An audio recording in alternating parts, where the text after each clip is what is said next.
Doma versus शिनोबु कानाओ and Inosuke, जो कि one of the craziest fight है पूरी एनिमे हिस्ट्री में। इस वीडियो में तुम्हें पूरी डोमा और इनोस्के की बैक स्टोरी पता चल जाएगी। साथ ही तुम ये भी देखोगे कि कैसे कानाओ और इनोस्के इतने पावरफुल अपर मून को मारते हैं जबकि वो तो हाशिराज भी नहीं है। ओवरऑल आज की वीडियो बहुत ही इंटरेस्टिंग होने वाली है, इसलिए वीडियो को एंड तक देखना। तो अगर इस सीरीज का पार्ट 1 तुम लोगों ने देखा होगा तो तुम्हें पता होगा कि सारे डीमन स्लेयर इन्फिनिटी कैसल में कैसे आए थे। और जब सारे डीमन स्लेयर्स इन्फिनिटी कैसल में घुसते हैं तब सबसे पहला हाशिरा जो कि एक अपर मून से मिलता है वो है शिनोबु। जैसे ही शिनोबु गेट खोलकर डोमा के रूम में घुसती है वो देखती है कई सारी लड़कियों की लाशें जमीन पर पड़ी हुई है और डोमा जो कि अपर मून 2 है वो उस कमरे में बड़ी ही शांति से बैठा हुआ था और एक एक करके सारी लड़कियों को खा रहा था। और तभी डोमा शिनोबु को बड़ी ही फॉर्मल तरीके से ग्रीट करता है और शिनोबु ये देखकर काफी ज्यादा कंफ्यूज थी कि एक डीमन इतनी आराम से कैसे बात कर सकता है जबकि डीमंस का नेचर ऐसा नहीं होता। तभी उन लाशों के ढेर में से एक जिंदा लड़की मदद की भीख मांगती है शिनोबु से, लेकिन डोमा उसे एक ही झटके में खत्म कर देता है। लेकिन शिनोबु की स्पीड इतनी ज्यादा फास्ट थी कि वो उस लड़की को बचा लेती है और जब तक शिनोबु उस लड़की को डोमा की रेंज से दूर लेकर आती है तब तक उसे पता चलता है कि उस लड़की के कई सारे टुकड़े हो चुके हैं। लेकिन डोमा का मानना था कि उसने बिल्कुल ही सही करा है क्योंकि अब वो लड़की मारी जा चुकी है तो वो बिल्कुल भी दर्द फील नहीं कर पाएगी। अब उसे कोई भी सफरिंग नहीं होगी और उसे किसी चीज से डरने की भी जरूरत नहीं है। और यहाँ पर डोमा कहता है कि जब फाइनली मैं उस लड़की को खाऊंगा तब वो मेरा ही एक पार्ट बन जाएगी और मेरे साथ हमेशा हमेशा के लिए जिंदा रहेगी। लेकिन शिनोबु ये सुनकर बिल्कुल भी सेटिस्फाइड नहीं थी और उसे अब डोमा पर बहुत ही ज्यादा गुस्सा आ रहा था। फिर डोमा शिनोबु से पूछता है कि क्या तुम्हारे साथ कुछ गलत हुआ है और अगर ऐसा हुआ है तो तुम मुझसे बिना डरे कह सकती हो, मैं तुम्हारी पूरी कहानी सुनूंगा। और सीरीज के इस पॉइंट तक हमने शिनोबु के मुंह पर सारे एक्सप्रेशंस देखे हैं, खुशी, डर, कंफ्यूजन, लेकिन हमने कभी भी शिनोबु को गुस्से में नहीं देखा जिसका भी एक कारण है। लेकिन इस पॉइंट पर जब डोमा उससे ऐसी बात पूछता है तब हमें पहली बार शिनोबु को गुस्से में दिखाया जाता है। फिर वो कहती है कि क्या तुम्हें ये हावरे याद नहीं कि कैसे तुमने मेरी बड़ी बहन को मार दिया था। और उस हावरे की वजह से डोमा को याद आता है कि हाँ एक लड़की थी तो सही जो कि फ्लावर ब्रीदिंग यूज करती थी। और डोमा को याद आता है कि कैसे उसने उसकी बड़ी बहन को मार दिया था और मारने के बाद वो उसे खाना भी चाहता था लेकिन सनराइज होने की वजह से वो उसे खा नहीं पाया। और इतने में ही शिनोबु डोमा की आंख पर हमला कर देती है और उसकी गजब की स्पीड को देखकर डोमा भी सरप्राइज हो जाता है। लेकिन तभी डोमा यूज करता है blood demon art lotus ice और इस अटैक से वो शिनोबु को पीछे हटने पर मजबूर कर देता है। और उस अटैक से एटमॉस्फेयर में जितनी भी एयर थी वो इतनी ज्यादा ठंडी हो जाती है कि अगर कोई नॉर्मल इंसान उसे ब्रीथ करेगा तो उसकी लंग्स हाथों हाथ ही जम जाएगी।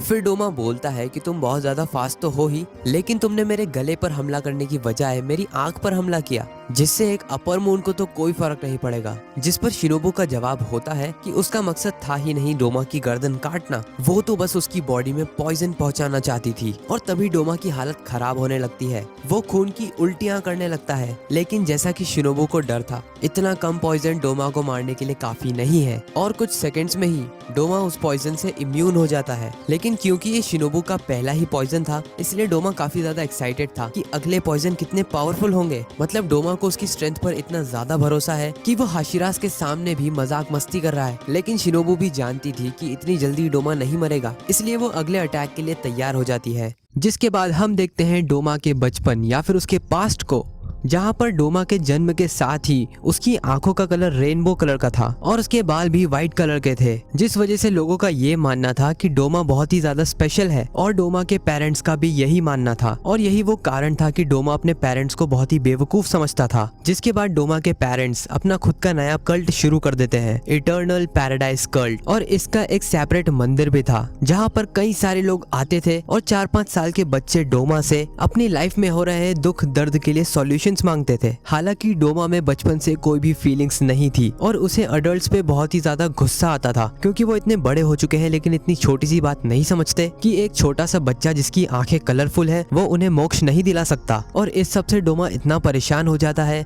कि वो रो देता है क्योंकि उसके हिसाब से देवता भगवान जैसी कोई चीज एग्जिस्ट करती ही नहीं है। ये सब सिर्फ इंसानों के बनाए हुए कैरेक्टर्स हैं ताकि वो अपने दर्द को थोड़ा कम कर सके। लेकिन अडल्ट्स कैसे भी हो, डोमा बचपन से ये समझता था उन्हें अंधविश्वास से ही सही लेकिन खुश करना डोमा का काम है। फिर प्रेजेंट टाइम में हम देखते हैं कि शिनोबू डोमा पर अपने एक और पॉइजन से हमला करती है, लेकिन डोमा को बिल्कुल टाइम नहीं लगता उसे हील करने में, और उल्टा वो शिनोबू से पूछता है कि क्या वो ठीक है, क्योंकि डोमा के ब्लड डीमन आर्ट से शिनोबू की सांसें अब तेज हो रही है और उसे सांस लेने में तकलीफ हो रही है। डोमा कहता है कि कब तक तुम अपनी सांसों को रोक कर रखोगी, कभी ना कभी तो तुम्हें सांस लेनी ही पड़ेगी और मेरे ब्लड डीमन आर्ट को इनहेल करना ही होगा। शिनोबू अब ये चीज तो समझ गई थी कि अगर वो और ज्यादा सांस लेगी तो डोमा का ब्लड डीमन आर्ट उसे अधमरा कर देगा, और इसीलिए बिना टाइम वेस्ट किए Shinobu insect breathing dance of the dragon fly compound eyes hexagon का यूज करती है और डोमा को मल्टीपल जगह पर स्टैब कर देती है। डोमा कहता है कि शिट यार, तुम तो बहुत ही ज्यादा फास्ट हो, लेकिन जैसे ही वो पीछे देखता है शिनोबू की बॉडी पर एक बहुत ही बड़ा कट आ चुका था, क्योंकि शिनोबू भले ही फास्ट होगी लेकिन डोमा भी अपर मून 2 है। फिर डोमा शिनोबू का मजाक उड़ाता है कि तुम्हारी स्पीड बहुत ज्यादा है, शायद तुम मेरा गला भी काट देती, लेकिन शिट तुम्हारे हाथों में तो इतनी ताकत ही नहीं है कि तुम मेरे गले को काट सको। फिर जब शिनोबू का खून उसके हाथों पर गिरता है तब वो रियलाइज करती है कि उसके हाथ कितने ज्यादा छोटे हैं, और वो सोचती है कि बचपन में उसकी हाइट बढ़ना बहुत जल्दी ही बंद हो गई थी और एक लड़की होने की वजह से उसकी स्ट्रेंथ भी बहुत कम बढ़ी थी। फिर वो सोचती है कि अगर उसके हाथ और मसल्स थोड़ी पावरफुल होती तो वो भी डीमंस का गला काट पाती, जैसे कि उसकी बड़ी बहन कर पाती थी। फिर शिनोबू को अपनी बड़ी बहन के साथ बिताए आखिरी पल याद आने लगते हैं और वो सोचने लगती है कि वो डोमा को कभी नहीं हरा सकती, लेकिन तभी उसकी बड़ी बहन की स्पिरिट उसके सामने आ जाती है। वो शिनोबू से कहती है कि उसके पास बिल्कुल टाइम नहीं है वेस्ट करने के लिए, लेकिन शिनोबू जो कि रोने लगी थी वो कुछ भी नहीं कर पा रही थी, उसकी इंजर्ड बॉडी की वजह से और उसके ब्लड डीमन आर्ट से सांस ना लेने की वजह से। कानाए इस पर बोलती है कि ये कोई कारण नहीं हुआ डोमा से हारने के लिए, भले ही शिनोबू को खुद को सैक्रिफाइस करना पड़े लेकिन डोमा को मारना उसकी रिस्पॉन्सिबिलिटी है। तभी डोमा शिनोबू की तरफ बढ़ने लगता है और शिनोबू को उसकी छोटी बहन कानाओ याद आती है। इससे पहले डोमा कुछ बोल पाता या कर पाता, शिनोबू उठकर खड़ी हो जाती है और ये देखकर डोमा काफी ज्यादा कंफ्यूज था। जब शिनोबू खून की उल्टियां करने लगती है तो डोमा उसे मना करता है कि अपनी छोटी सी बॉडी पर ज्यादा प्रेशर मत डालो, लेकिन इससे पहले डोमा कुछ और बोल पाता, शिनोबू यूज करती है insect breathing dance of the centipede 100 leg billows, और डोमा जो कि अभी तक मजाक के मूड में था एकदम से सीरियस हो जाता है, क्योंकि शिनोबू इतनी ज्यादा फास्ट थी कि डोमा को कुछ दिखा ही नहीं, और सडनली शिनोबू डोमा के सामने आ जाती है। डोमा भी अपनी पूरी स्पीड से उस पर अटैक करता है, लेकिन उस अटैक से उसकी सिर्फ हावरी ही कटती है और शिनोबू नीचे झुककर उस पर अपना मेन अटैक यूज करती है, जिससे वो अपनी तलवार को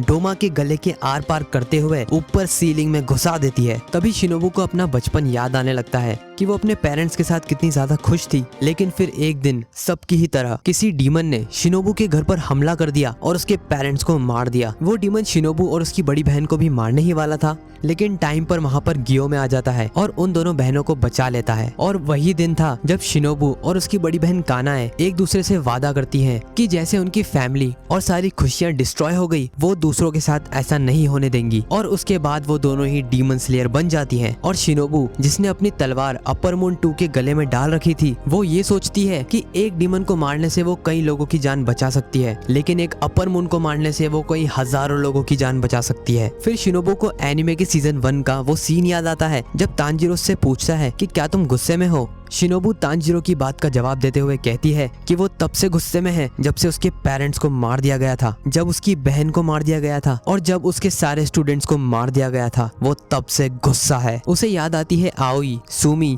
कियो और नाहो के पेरेंट्स को जैसे मार दिया गया था और कैसे डीमंस की वजह से वो अनाथ और हेल्पलेस हो गई थी। फिर धीरे धीरे शिनोबू की तलवार डोमा के गले से स्लिप हो जाती है और वो नीचे गिरने लगती है, लेकिन तभी डोमा उसे पकड़ लेता है और गले लगा लेता है। डोमा की ग्रिप इतनी ज्यादा पावरफुल थी कि शिनोबू खुद को छुड़वा ही नहीं पा रही थी, और डोमा शिनोबू को कांग्रेचुलेट करता है इतनी दूर आने के लिए और शिनोबू का मजाक भी उड़ाता है उसके कमजोर होने की वजह से। और डोमा सोचता है कि ये लड़की वर्दी है मेरा खाना बनने के लिए और मेरे अंदर समाने के लिए, जिस पर शिनोबू कहती है कि तुम्हें नर्क में भी जगह नहीं मिलेगी। तभी हम देखते हैं कानाओ को जो कि दौड़ते हुए गेट खोलती है और उसकी मास्टर को अपर मून 2 की पकड़ में देखती है और कानाओ के सामने ही डोमा झटके से शिनोबू की हड्डियां तोड़ देता है, जिससे शिनोबू की तलवार जमीन पर गिर जाती है। कानाओ बिना टाइम वेस्ट किए फ्लावर ब्रीदिंग के फोर्थ फॉर्म को यूज करती है अपनी मास्टर को छुड़वाने के लिए, लेकिन डोमा उसे आराम से डॉच कर लेता है और कहता है तुम्हें इतनी भी तमीज नहीं, जब कोई आराम से खाना खा रहा हो तब उस पर हमला नहीं करते। और यहाँ पर हम देखते हैं कि वो शिनोबू की बॉडी को खा नहीं रहा था, उसे एज इट इज एब्जॉर्ब कर रहा था और कानाओ इतनी ज्यादा हेल्पलेस थी कि वो देखने के अलावा कुछ भी नहीं कर पाती है और उसे डोमा पर बहुत ज्यादा गुस्सा आता है और कुछ ही देर में डोमा शिनोबू को पूरी तरीके से कंज्यूम कर लेता है। डोमा कहता है कि वो लड़की बहुत ज्यादा टेस्टी तो थी ही, साथ ही बहुत अच्छी भी थी, लेकिन हम ज्यादा टाइम साथ में स्पेंड नहीं कर पाए क्योंकि उसे बहुत गुस्सा आ रहा था। लेकिन देखो आज का दिन कितना अच्छा है, भगवान ने मेरे लिए एक और स्वीट डिश भेज दी है। और वो ये सब कहता है शिनोबू की हेयर पिन को चाटते हुए। और ठीक इस पैनल के बाद मांगा में एक पॉज लग जाता है डोमा वाली फाइट पे और शुरू हो जाती है जेनित्सु और काइगाकू की फाइट। और जब वो फाइट खत्म होती है तो शुरू हो जाती है आकाजा वर्सेस दी कॉस्ट को इम्पोर्टेंट है। हाँ डिमांड सप्लाई भी। Akaza versus Tanjiro and Giyu. और उस फाइट के भी बाद हमें वापस से रिज्यूम किया जाता है डोमा फाइट को। अब इससे पहले हम डोमा की फाइट में और ज्यादा आगे बढ़े, मेरी तुम लोगों से एक छोटी सी रिक्वेस्ट है। मैं चाहता हूं कि तुम इस वीडियो को लाइक कर दो और इस वीडियो पर कमेंट भी कर दो ताकि इस वीडियो पर एंगेजमेंट बढ़े और YouTube को पता चल सके कि वीडियो में थोड़ी मेहनत की गई है। और इसीलिए मैं इस वीडियो पर एक लाइक एम रखता हूं विच इज 999 लाइक्स। एंड जब ये लाइक एम कंप्लीट होगा तभी मैं इसका नेक्स्ट पार्ट अपलोड करूंगा, क्योंकि तुम लोगों ने आकाजा वाली वीडियो पर लाइक करे ही नहीं और अपने टारगेट से बहुत पहले ही उसकी ग्रोथ रुक गई। तो क्योंकि इस वीडियो पर लाइक करके तुमने अपना काम कर दिया है, इसलिए मैं भी आगे की स्टोरी को एक्सप्लेन करके अपना काम करता हूँ।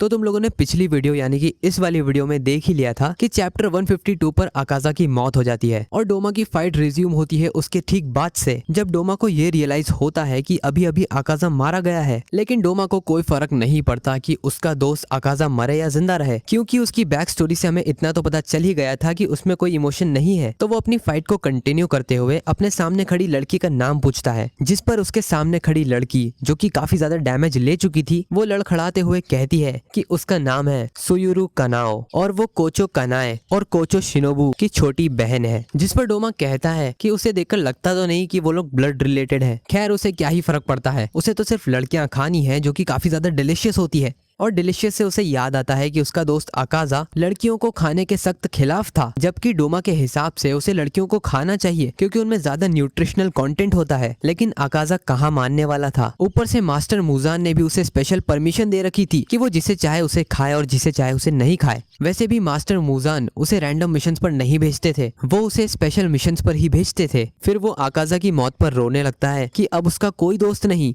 जिस पर कानाओ बहुत ही सीरियस होकर बोलती है कि झूठ बोलने की भी एक लिमिट होती है और वो ये चीज आसानी से बता सकती है कि डोमा के अंदर कोई भी फीलिंग्स नहीं है। कानाओ कहती है कि सभी लोगों के जन्म के साथ उनमें कई सारी फीलिंग्स होती है, जैसे हैप्पीनेस, जेलसी, सैडनेस और एंगर, लेकिन डोमा इनमें से कुछ भी समझ नहीं सकता। हालांकि डोमा काफी ज्यादा स्मार्ट है तो उसे पता है कि कैसे इमोशंस को छुपाया जाता है और फेक फीलिंग्स दिखाई जाती है। कानाओ कहती है कि जब डोमा कुछ भी फील कर ही नहीं सकता तो वो ये फालतू की एक्टिंग क्यों करता है। वो कहती है कि डोमा अंदर से पूरी तरह से खोखला है और यहाँ तक कह देती है कि डोमा आखिर पैदा भी क्यों हुआ। अब डोमा जो कि सीरियस हो चुका था वो कहता है कि मैंने कई सारी लड़कियों को मारा है और उनसे बातें भी करी हैं, लेकिन मैं कभी भी तुम जैसी बुली से नहीं मिला जो कि इतनी सुंदर होने पर भी इतनी कड़वी बातें करती है। कानाओ इस पर कहती है कि वो उससे इतनी ज्यादा नफरत करती है कि उसके मुंह से सच ही निकल गया। डोमा इस पर कहता है कि तुम्हें गलतफहमी हुई है, मैं इतना भी स्मार्ट नहीं हूँ और बात रही कि मैं पैदा भी क्यों हुआ हूँ तो एक काम करो, मुझे मार ही दो, अगर मार सकती हो तो। डोमा सडनली कानाओ के पीछे आ जाता है और अपने फैंग से उस पर हमला कर देता है, लेकिन कानाओ न केवल उस अटैक को डॉज कर लेती है, वो डोमा के पेट पर भी एक स्लैश मार देती है। डोमा उस पर हमला करता है लेकिन वो अपनी फ्लेक्सिबिलिटी से खुद को फिर से बचाने में कामयाब हो जाती है। और सिर्फ यही नहीं, उस पूरे कमरे में जो डोमा का ब्लड डिमनाट फैला हुआ था, कानाओ ने अभी तक उसे इनहेल नहीं करा, मतलब वो प्रॉपर्ली सांस भी नहीं ले रही है। फिर कानाओ मन ही मन में सोचती है कि उसके रोंगटे खड़े हो रहे हैं, घबराहट में उसके हाथ अपने आप ही धूज रहे हैं और डोमा की वो खतरनाक इमेज उसके दिमाग से निकल ही नहीं रही। लेकिन उसे डोमा पर इतना ज्यादा गुस्सा आ रहा है कि मानो उसकी बॉडी जल रही है सिर्फ डोमा को मारने के लिए। तभी वो डोमा के सामने चिल्लाती है कि वो उससे बहुत ज्यादा नफरत करती है क्योंकि डोमा ने उसकी फैमिली को मार दिया। तभी वो यूज करती है flower breathing, fifth form, peony of fertility और रैपिडली वो डोमा पर कई सारे हमले कर देती है, जिसके जवाब में डोमा यूज करता है blood demon technique, snowfall in a wilted garden, जिससे बहुत ही मजबूत आइस की कई सारी लेयर्स डोमा के सामने बन जाती है ताकि वो उसे प्रोटेक्ट कर सके। लेकिन कानाओ अपने फ्लावर ब्रीदिंग के सेकंड फॉर्म से सभी को तोड़ देती है। डोमा समझ जाता है कि ये भले ही बहुत पावरफुल नहीं है, लेकिन फिर भी इसकी एनालिटिकल स्पीड और आंखों की तेजी बहुत ज्यादा है, इसीलिए वो कानाओ की आंखों पर हमला करता है। लेकिन ऑफ कोर्स कानाओ उसे डॉज कर लेती है और फ्लावर ब्रीदिंग के 6th फॉर्म से वो डोमा पर फिर से अटैक करती है। कानाओ यूज करती है फ्लावर ब्रीदिंग के 6th फॉर्म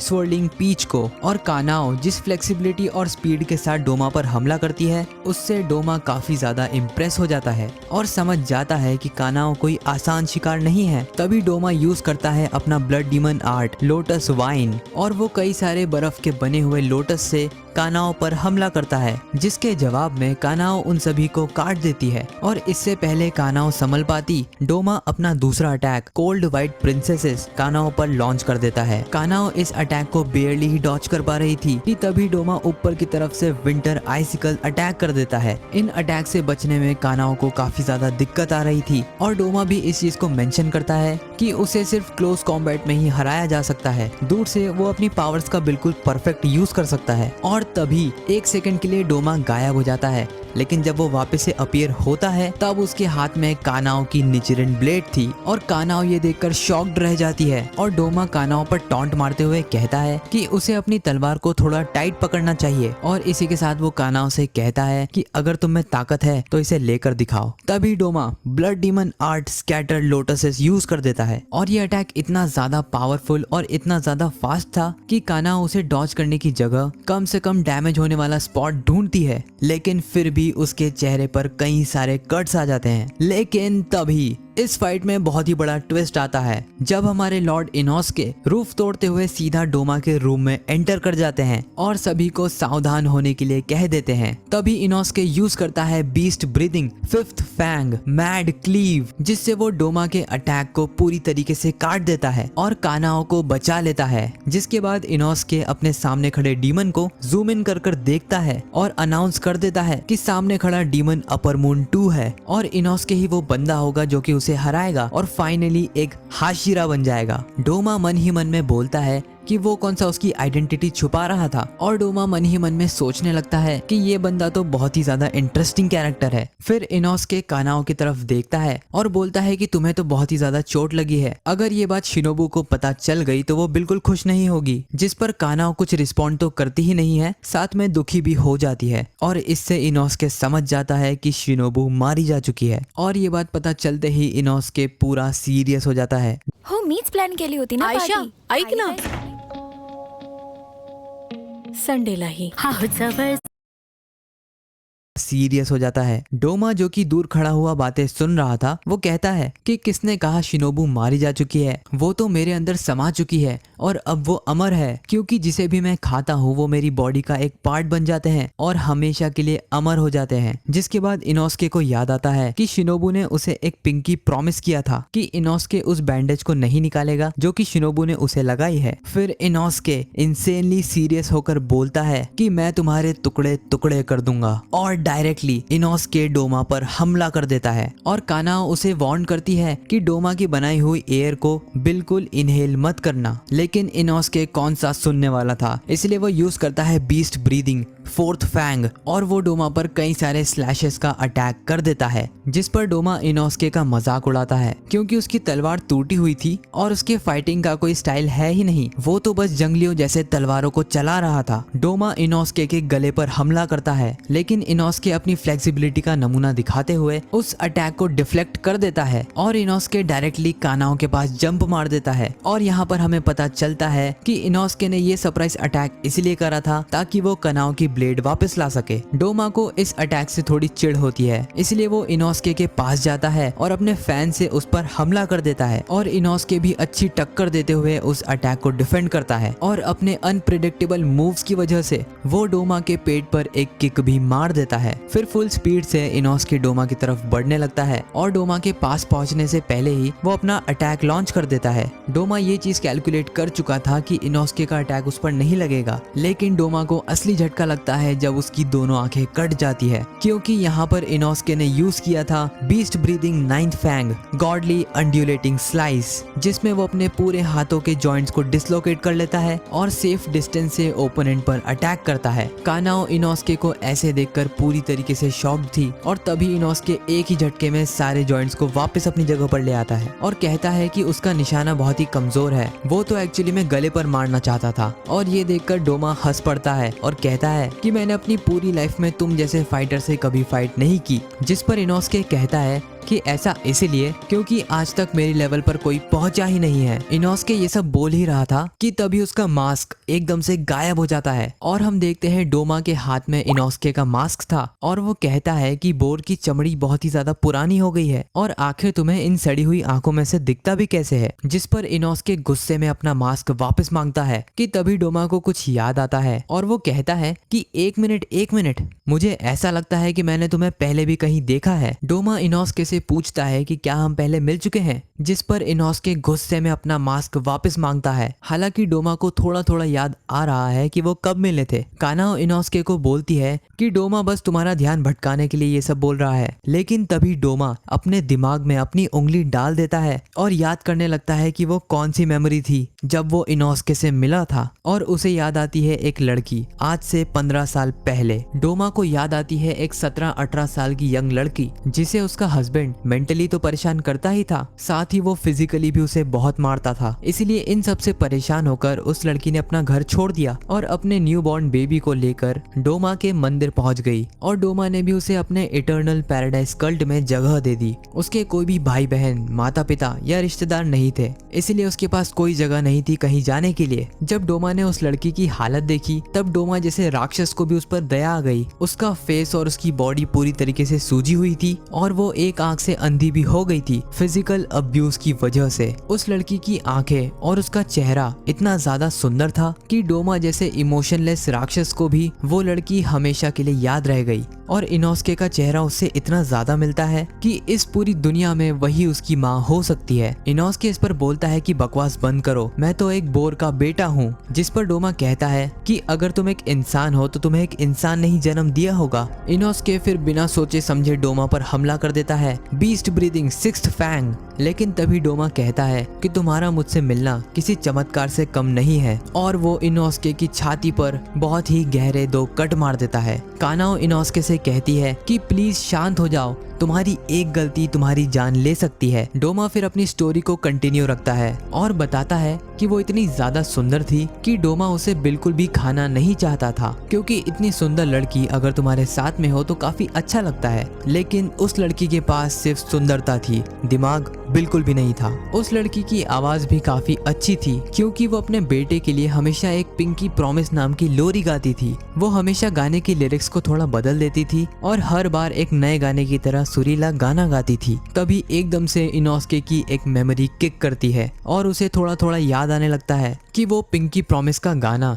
शिनोबू ने उसे नहीं बल्कि उसकी माँ ने उसके लिए गाया था। डोमा बताता है कि उसका उसे मारने का कोई प्लान नहीं था, इनफैक्ट वो तो उसके साथ हमेशा रहना चाहता था। लेकिन जैसा कि उसने बताया उस लड़की में बिल्कुल दिमाग नहीं था, उसे बिल्कुल टाइम नहीं लगा ये समझने में कि मैं अपने फॉलोअर्स को खाता हूँ। और जैसे ही उसे ये पता चला वो मंदिर से भाग निकली अपने बेटे से माफी मांगते हुए, क्योंकि उसकी माँ हमेशा गलत डिसीजंस लेती थी। इनफैक्ट उसे भागते हुए ये भी याद नहीं था कि वो बिल्कुल ही गलत डायरेक्शन में भाग रही थी, इसलिए वो अपने बेटे को लेकर जंगल में कहीं घूम जाती है और बस अपने बेटे को एक ही चीज बोलते हुए दोहरा रही थी कि I am sorry sorry sorry sorry. वो जिस गांव में भागना चाहती थी वो उसे नहीं ढूंढ पाई और एक पहाड़ी के किनारे आकर रुक गई क्योंकि डोमा उसका पीछा कर रहा था। वो ये बात जानती थी कि डोमा उसे मिलते ही मार देगा, इसीलिए वो अपने बेटे से हजारों बार सॉरी कहती है और रोते हुए इनोस्के को नीचे पानी में फेंक देती है ताकि इनोस्के के जिंदा रहने का थोड़ा चांस तो बचे। वो अपने बेटे को पानी में बहते हुए देख रही थी कि तभी वहाँ पर डोमा आ जाता है और एक ही झटके में उसे मार देता है। डोमा को पूरा यकीन था कि इतनी ऊपर से गिरने के बाद वो बच्चा मारा गया होगा, लेकिन उसे क्या पता था कि किस्मत ये करवट लेने वाली है। डोमा कहता है कि उस लड़के के साथ बहुत ही बुरा हुआ और डोमा बताता है कि उसने उसकी आखिरी हड्डी भी चाट चाट कर खा ली, क्योंकि वैसे भी अगर वो घर जाती तो उसका हस्बैंड उसे धीरे धीरे ही सही लेकिन मार देता। और डोमा कहता है कि उस बेचारी लड़की की किस्मत बहुत ही खराब थी। कानाओ जोर से चिल्लाती है कि चुप हो जाओ, लेकिन डोमा चुप ही नहीं हो रहा था। इनोस्के फिर पानी में से अपनी तलवार को बाहर निकालता है और डोमा कहता है कि तुम्हारी मॉम तुमसे बहुत ज्यादा प्यार करती थी। जिसके बाद इनोस्के को बहुत ज्यादा ही गुस्सा आ जाता है और वो कहता है कि मेरी मॉम और मेरे दोस्तों को मारने वाला डीमन ठीक मेरे सामने खड़ा है। वो डोमा से बोलता है कि मुझे अपना पास्ट याद दिलाने के लिए थैंक यू, लेकिन अब मैं तुम्हें बताऊंगा कि नर्क आखिर होता क्या है। डोमा इनोस्के से कहता है कि तुम्हें बहुत बड़ी गलतफहमी हो गई है। एक्चुअली में स्वर्ग और नर्क जैसी कोई चीज होती ही नहीं है, ये तो बस इंसान की बनाई हुई झूठी कहानियां हैं। जबकि सच तो ये है कि जो भी अच्छा काम करने की कोशिश करता है हमेशा सारी दिक्कतें उसी को उठानी पड़ती है। वहीं दूसरी तरफ जो लोग सिर्फ वही करते हैं जो वो करना चाहते हैं, अच्छे और बुरे का फर्क देखे बिना, वही इस दुनिया में खुशी से रह पाते हैं। इनोस्के चिल्लाते हुए कहता है कि अगर नर्क नहीं होता तब भी वो डोमा के लिए एक नया नर्क बना देगा। जिसके बाद डोमा यूज करता है ब्लड डीमन आर्ट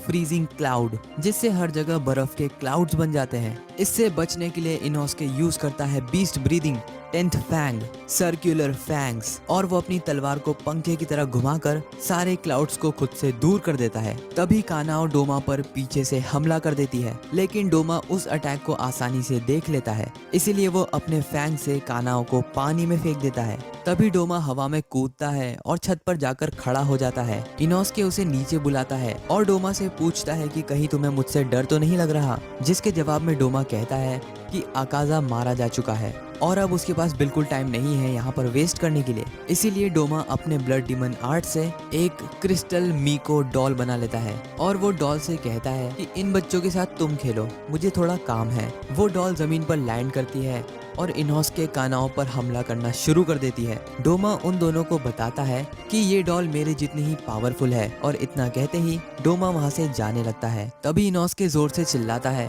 कि आखिर तुम मुझसे भाग क्यों रहे हो, लेकिन कानाओ उसे बैटल पर ध्यान देने के लिए कहती है क्योंकि मीको डॉल इनोस्के के जस्ट सामने आकर उस पर हमला कर देती है। फिर डोमा नोटिस करता है कि इनोस्के तो ब्रीथ कर ही नहीं रहा और बिना सांस लिए भी वो इतनी कमाल की टक्कर दे रहा है। तभी मीको डॉल यूज करती है व्हाइट बिजार्ड प्रिंसेसेस और पूरे कमरे में आइस फॉग फैला देती है और इनोस्के इस हमले से बचने के लिए भागने लगता है। जाने से जस्ट पहले डोमा नोटिस करता है कि ये बंदा बहुत ही ज्यादा इंटरेस्टिंग है, इसकी फाइटिंग स्टाइल भी बहुत अलग है, शायद इसे और थोड़ी देर ऑब्जर्व करने से कुछ नई इंफॉर्मेशन मिल जाए। डोमा कानाओ और इनोस्के की सारी टेक्निक्स देखना चाहता था और इसीलिए वो अपने अटैक्स को थोड़ा और पावरफुल कर देता है। फिर डोमा अपनी एक और डॉल बना देता है ताकि ये खेल जल्दी से खत्म हो जाए और वो मास्टर मुजान की कुछ मदद कर सके। डोमा की नई डॉल आते से ही विंटर आइसिकल अटैक कर देती है, जिससे इनोस्के और कानाओ दोनों को ही बहुत ज्यादा दिक्कत आती है और इनोस्के की बॉडी पर तो कई सारे कट्स भी लग जाते हैं। और ये देखकर इस फाइट से डोमा का इंटरेस्ट खत्म हो जाता है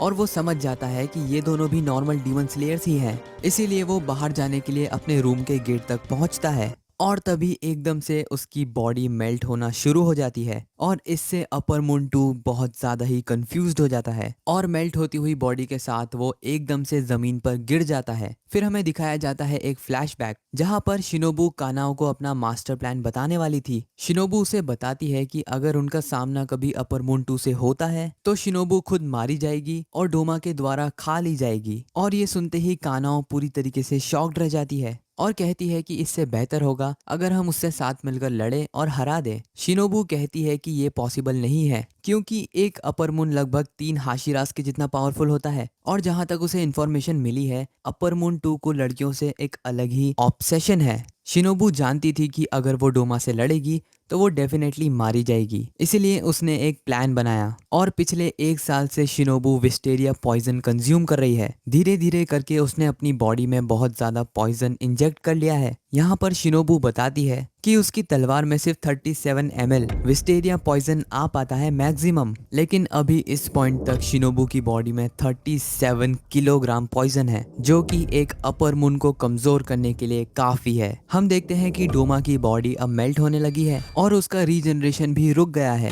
और तभी एकदम से उसकी आइस डॉल्स भी टूट जाती है। कानाओ, जिसे शिनोबू का प्लान पहले से ही पता था, वो इनोस्के से कहती है कि अभी सही टाइम है डोमा का गला काटने का और शिनोबू को खुद नहीं पता था कि ये प्लान काम करेगा भी या नहीं, इसीलिए कागाया ओबियाशिकी शिनोबू को इस मामले में लेडी टामायो की मदद लेने के लिए कहते हैं। शिनोबू कानाओ को बताती है कि एक बार अगर पॉइजन ने काम करना शुरू कर दिया तो ये कानाओ की रिस्पॉन्सिबिलिटी है डोमा को खत्म करने की। इसीलिए कानाओ अपनी पूरी ताकत लगाकर डोमा पर हमला करती है ताकि शिनोबू का सैक्रिफाइस वेस्ट ना जाए। जैसे ही इनोस्के और कानाओ डोमा पर हमला करते हैं, डोमा अनलीश करता है अपना final move frozen lily Bodhisattva, जिससे एक आइस का बुद्धा स्टैचू बन जाता है। और ये बुद्धा स्टैचू बहुत ज्यादा ही पावरफुल था। स्टैचू बिना टाइम वेस्ट किए इनोस्के और कानाओ पर हमला कर देता है। कानाओ ये बात जानती थी कि अगर अभी वो पीछे हटे तो डोमा के पास बहुत ज्यादा टाइम हो जाएगा रीजनरेट करने के लिए, और अगर वो ज्यादा पास रहे और उन्होंने फॉग को इनहेल किया तो वैसे भी वो नहीं लड़ पाएंगे। ऐसे टाइम पर कानाओ अपनी लास्ट टेक्निक यूज करती है, जो कि उसे यूज करने से मना किया था शिनोबू ने, क्योंकि वो इस अटैक को यूज करते हुए परमानेंटली ब्लाइंड हो सकती है, क्योंकि आंखें बहुत ज्यादा ही सेंसिटिव होती है और उनकी ब्लड वेसल्स बहुत पतली होती है। तो अगर इतना ज्यादा प्रेशर आईबॉल्स पर पड़ेगा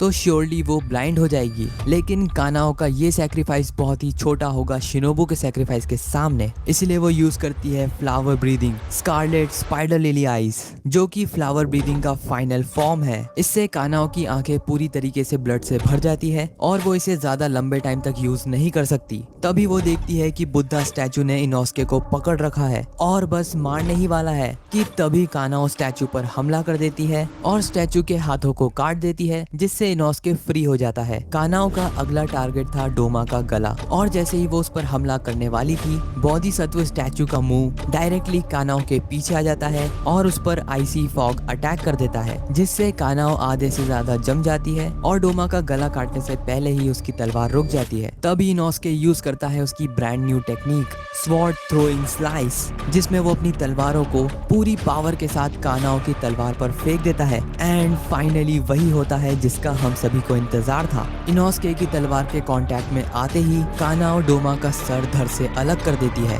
डोमा को बिल्कुल भी यकीन नहीं हो रहा था कि उसका सर अभी अभी कट चुका है। उसने कभी सोचा भी नहीं था कि इतने कमजोर डीमन स्लेयर्स उसे हरा देंगे। हालांकि डोमा अभी भी हार नहीं मानता है। उसका मानना था कि उसका सर फिर से रीजनरेट हो जाएगा, बिल्कुल आकाजा या मुजान की तरह, और सर कटने के बाद भी वो फाइट को कंटिन्यू कर सकता है। लेकिन जैसे ही डोमा का सर कट कर जमीन पर गिरता है, उसकी बॉडी और उसका सर डिसइंटीग्रेट होने लगता है और जल्द ही वो समझ जाता है कि अब उसका टाइम आ चुका है। उसके मरने के ठीक पहले उसे अपना बचपन याद आता है। बचपन में डोमा के सामने ही उसकी मॉम ने उसके डैड को मार दिया था, क्योंकि उसके डैड फीमेल फॉलोअर्स के साथ बहुत ही बुरा बर्ताव करते थे। जब डोमा की मॉम उसके डैड को मार रही थी, तब डोमा के दिमाग में सिर्फ एक ही चीज चल रही थी कि प्लीज मेरे कमरे को गंदा मत करो और बाहर कहीं जाकर एक दूसरे को मारो। हालांकि उसके कुछ टाइम बाद डोमा की मॉम भी सुसाइड कमिट कर लेती है, लेकिन डोमा ने उसके पेरेंट्स के बारे में एक सेकंड के लिए भी नहीं सोचा। डोमा बताता है कि वो 20 साल की उम्र में एक डीमन बन गया था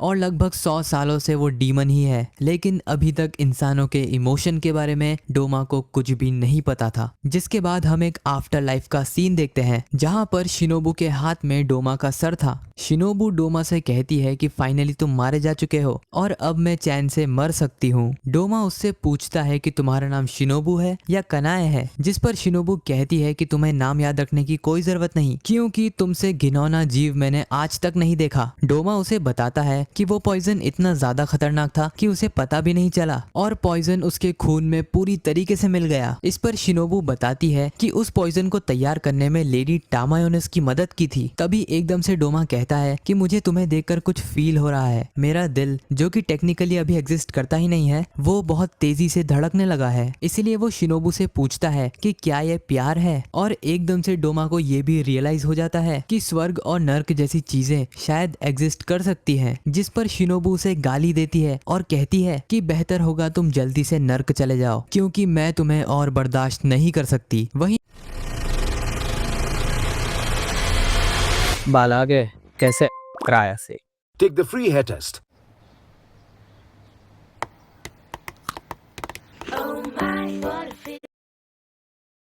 नहीं कर सकती। वहीं दूसरी तरफ इनोस्के, जहाँ पर डोमा डिसइंटीग्रेट हुआ था, वहीं पर खड़ा होकर अपनी जीत का ऐलान कर देता है। लेकिन इस पॉइंट तक इनोस्के इतना ज्यादा कमजोर हो गया था कि वो जमीन पर गिर पड़ता है। फिर एकदम से इनोस्के को याद आता है कि एक बार तांजीरो ने उसे बताया था कि सभी की मॉम होती है, पर उस टाइम तक इनोस्के को लगता था कि उसकी कोई मॉम है ही नहीं, वो तो बोर्स के झुंड में से ही एक है। लेकिन तांजीरो उसे यकीन दिलाता है कि तुम एक इंसान हो और इसीलिए तुम्हें इंसान नहीं जन्म दिया है। इनोस्के का मानना ये था कि अगर उसकी कोई मॉम है भी तब भी उन्होंने इनोस्के को छोड़ दिया। जेनित्सु इस पर कहता है कि अगर तुम्हारी मॉम ने तुम्हें छोड़ा है तो जरूर उनकी कुछ मजबूरी होगी, तभी तो उन्होंने तुम्हें एक नाम दिया है। जिस पर इनोस्के कहता है कि अगर मेरी मॉम को मेरी कोई जरूरत नहीं तो मुझे भी मॉम की कोई जरूरत नहीं। लेकिन तांजीरो उसे ऐसा कहने से मना करता है और कहता है कि मुझे पूरा यकीन है तुम्हारी मॉम तुमसे बहुत ज्यादा प्यार करती होंगी। और इस पैनल में हम देखते हैं कि इनोस्के को उसकी रियल मॉम की याद आने लगती है और उन्हीं की याद में वो रोना शुरू कर देता है। वहीं दूसरी तरफ हम देखते हैं कानाए को, जो कि शिनोबू का हेयर क्लिप ढूंढ रही थी और वो ये चीज भी नोटिस करती है कि उसकी राइट आई अब काम नहीं कर रही। कानाओ अपनी बड़ी बहन से माफी मांगती है और तभी कानाओ को याद आता है वो टाइम जब उन दोनों की बड़ी बहन कानाए अपर मून 2 डोमा के हाथों मारी गई थी और उसके फ्यूनरल पर शिनोबू बहुत ज्यादा रो रही थी। उस टाइम कानाओ को भी बहुत ज्यादा बुरा लग रहा था और वो भी रोना चाहती थी, लेकिन वो रो ही नहीं पाती है क्योंकि इससे पहले उसने कभी भी अपनी फीलिंग्स को एक्सप्रेस करा ही नहीं। कानाओ अपने सारे दोस्तों को थैंक यू बोलती है और अपनी दोनों बड़ी बहनों से माफी मांगती है कि तभी शिनोबू और कानाए खुश होते हुए उसके सर पर हाथ रखते हैं और मन ही मन में बोलते हैं कि तुमने बहुत ही अच्छा काम किया। लेकिन जैसे ही कानाओ ऊपर देखती है वहाँ पर कोई भी नहीं खड़ा था। जिसके बाद हम एक आफ्टर लाइफ का सीन देखते हैं जहाँ पर शिनोबू अपनी बड़ी बहन कानाए के साथ फाइनली अपने पेरेंट्स से मिलती है और वो सभी बहुत ज्यादा ही खुश थे। कानाओ, जिसके हाथ में उसकी बड़ी बहनों की हेयर क्लिप थी, वो फाइनली अपने इमोशंस को एक्सप्रेस करती है और रोने लगती है। वहीं दूसरी तरफ हम देखते हैं तांजीरो को, जो कि आकाजा से फाइट के बाद बेहोश था और तभी उसकी नींद खुल जाती है क्योंकि उसे कहीं से आग जलने की खुशबू आ रही थी। तांजीरो सबसे पहली चीज देखता है कि गियू आग जलाकर अपनी तलवार को गर्म कर रहा है, जो देखकर तांजीरो हैरान रह जाता है। गियू से बताता है कि बांधने के बाद भी उसका खून नहीं रुक रहा था, इसलिए वो अपने घाव को जला रहा है ताकि ज्यादा खून ना निकले, और अगर तुम चाहो तो मैं तुम्हारे घाव भी भर सकता हूँ। जिस पर तांजीरो झिझकते हुए हाँ कहता है। फिर गियू तांजीरो से कहता है कि ये फाइट तो सिर्फ शुरुआत थी, फाइनल फाइट तो मुजान से होगी और मुजान से पहले उन्हें अपर मून 1 और अपर मून 2 से भी लड़ना है एंड ऑब्वियसली ये इतना आसान नहीं होगा। लेकिन तभी वहां पर एक मैसेंजर क्रो आ जाता है जो कि सभी को बताता है कि कानाए, इनोस्के और शिनोबू ने अपर मून 2 डोमा को मार दिया और अभी इनोस्के और कानाओ दोनों की ही हालत बहुत ज्यादा खराब है। जिसके बाद हम देखते हैं नाकीमे को, जो कि अब अपर मून 4 बन चुकी है। उसकी फाइट शुरू हो जाती है मित्सुरी और ओबुनोई से और ये फाइट बहुत ही कांटे की टक्कर वाली थी। जिसके बाद हम देखते हैं मुइचिरो और गियोमे को, जो कि मुजान के बहुत नजदीक थे। तभी इन्फिनिटी कैसल मुइचिरो को गियोमी से अलग कर देता है और बहुत ही दूर जाकर एक कमरे में फेंक देता है और उस कमरे में एक अपर मून ऑलरेडी था, upper moon 1 Kokushibo. Upper moon 1 मुइचिरो को देखकर कहता है कि तुम तो काफी ज्यादा जाने पहचाने लग रहे हो। और इसी पैनल के साथ infinity castle part 2 Doma fight खत्म हो जाती है। इन्फिनिटी कैसल का एक मेजर पार्ट तो अब खत्म हो चुका